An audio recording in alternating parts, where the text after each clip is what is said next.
Olá, eu sou Adriane Zene, professora de Contação de História no Centro Estadual de Capacitação em Arte, Guido Viaro.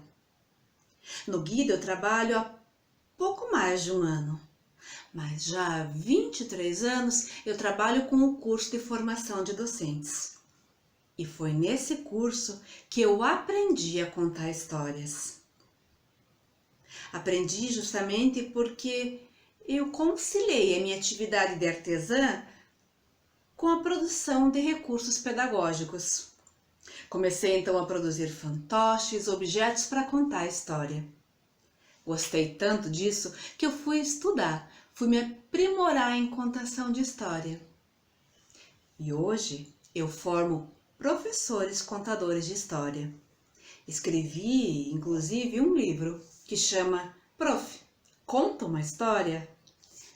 Justamente porque eu sei da paixão que todo aluno tem pela contação de história. Bom, então vamos falar um pouco agora sobre o que é contar histórias. Contar histórias é projetar na mente de alguém uma narrativa. É como se a mente fosse uma grande tela de cinema e eu, contador de história, colocasse ali a história a ser contada. Por isso que o contador de histórias não se preocupa com o que está fora, mas com o que está dentro. Se eu uso um objeto, é só para ajudar o meu aluno a fazer isso.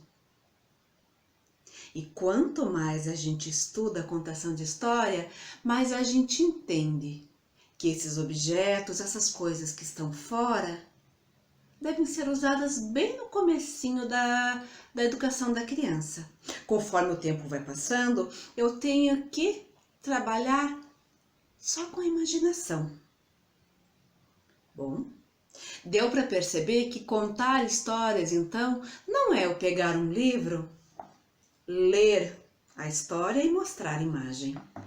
Quem cria a imagem é a criança, é o ouvinte. Sabe por quê? Porque quando ele cria essa imagem, ele está desenvolvendo uma porção de funções cerebrais superiores.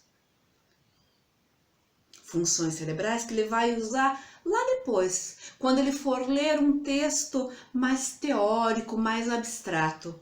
Quando ele for, inclusive, trabalhar com uma matemática que não dê para ele operar com o concreto. A contação da história ajuda nisso, a desenvolver o pensamento abstrato, a fazer essas sinapses necessárias para que haja esse desenvolvimento. Segunda coisa que a contação de história faz é trabalhar um pouco com as emoções. A cada história que a criança ouve, ela treina suas emoções para a vida.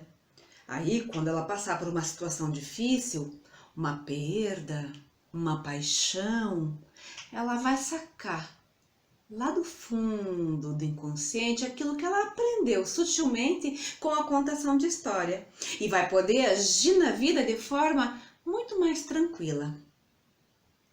Terceira coisa que a contação de história propicia é o amor à leitura. Veja, é claro que eu ler o livro para a criança também é extremamente importante, só que a contação de história trabalha com o imaginário.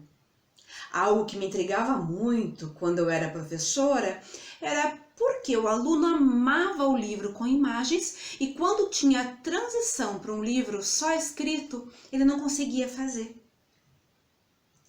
Eu percebi que a contação de história ajuda até nisso.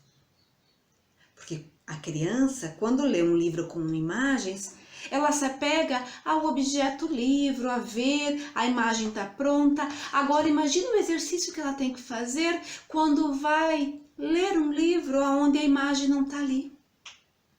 Se ela não tiver esse treinamento prévio que a contação de história faz, que a contação de história traz, ela não vai se encantar pela literatura mais adulta. Bom, Em poucas palavras, eu dei algumas dicas de contação, falei o que é a contação de história. Se você tiver interesse em saber um pouco mais sobre essa arte milenar, vem fazer o curso conosco no Guido Vearo. Nós esperamos por você. Obrigada.